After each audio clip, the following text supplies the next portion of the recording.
Ya, aman. Aman. Ya, assalamualaikum warahmatullahi wabarakatuh. Rekan media, saya mohon maaf baru bisa hadir ke wilayah Garut karena baru beribadah haji.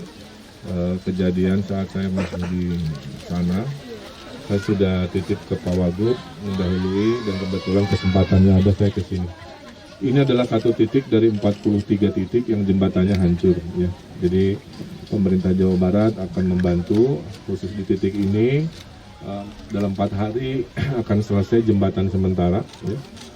Menunggu 4 hari sudah saya tugaskan Forkopimda relawan untuk menyeberangkan anak-anak naik perahu seperti yang saya lakukan barusan.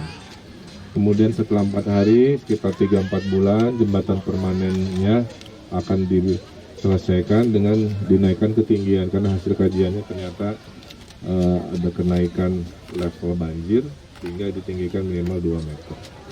Selain di titik ini, 40-an jembatan lainnya insya Allah kami bantu, ya. Hanya lagi dipikirkan sama Pak Bupati, Wakil Bupati agar dikerjakan serempak, ya. Kalau satu-satu takut lama, kasihan. Tapi nanti pendanaan mayoritas akan dibantu dari dana provinsi, insya Allah, jangan khawatir.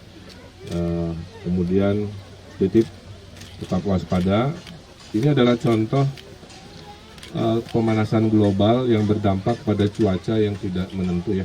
Kan harusnya ini musim kemarau. Jadi bukan hujan, tiba-tiba bukan hujan, ya betul. Jadi banyak prediksi-prediksi yang meleset dari cuaca, dari iklim global, kombinasi dengan lahan kritis dan lain-lain.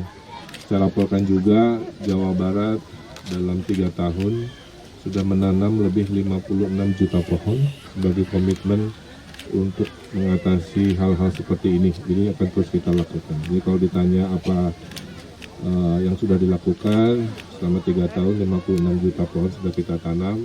Kemudian penanaman mangrove khususnya di pantai utara Jawa Barat juga dilakukan, karena sudah ada ratusan hektar lahan Jawa Barat hilang jadi air laut, dan upaya-upaya edukasi lainnya, ya, sebagai bagian. Oleh karena itu kepada masyarakat, mari kita hijaukan lahan-lahan yang terlihat kering, laporkan khususnya ke Pemprov Jawa Barat. Kalau menemukan ada wilayah bukit yang gundul, itu nanti penanaman bibit sebagainya bisa kita lakukan. Tentunya butuh kolaborasi karena lingkungan ini bukan hanya urusan negara tapi urusan semua. Sebab akibatnya berhubungan dengan cara kita masing-masing dalam mengelola lingkungan. Saya kira itu. Kalau pembuatan jembatannya apa di titik yang sama atau di beda tempat, Pak? Rata-rata di titik yang sama dengan evaluasi ketinggiannya saja, karena jalur pergerakan manusianya kan rata-rata sudah ada di situ. Kecuali dari aparat desanya menentukan ada alternatif titik lain. Berapa meter kearifan lokalnya pasti kita lakukan. Ketinggiannya dinaikkan 2 meteran. Pak, itu yang 40 itu di Garut aja, Pak? Di Garut saja. Di Garut aja 40 yang dampak banjir Yang jembatan hancur, ya. Kalau itu akan diselesaikan Pemprov semua. nggak dikombinasikan, ada dana Garut sebagian, tapi mayoritas kalau untuk jembatan ada dana provinsi. Targetnya, Pak, kapan? Kan di Citarum ada program Citarum Harum. Kalau di Cimanuk ada kemungkinan hal yang sama nggak, Pak? Masalah Citarum Harum ini sedang direplikasi di mana-mana.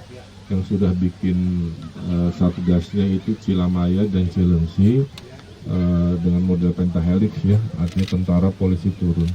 Nah kalau Cimanuk pun dirasa harus bottom up soalnya juga. Ini saya tunggu aspirasinya saja. Kalau dirasa ingin mengcopy paste Citarum, mari kita lakukan.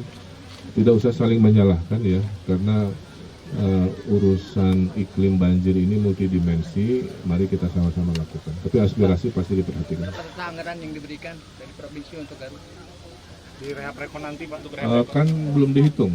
Satu jembatan kalau panjang 200 juta, kalau pendek setengah lebar ini 100-an, kalikan 40 ya kurang lebih 45 M mungkin. Pak, minta tanggapan, Pak, aksi perundungan yang menyebabkan kematian siswa SD di Tasik, Pak.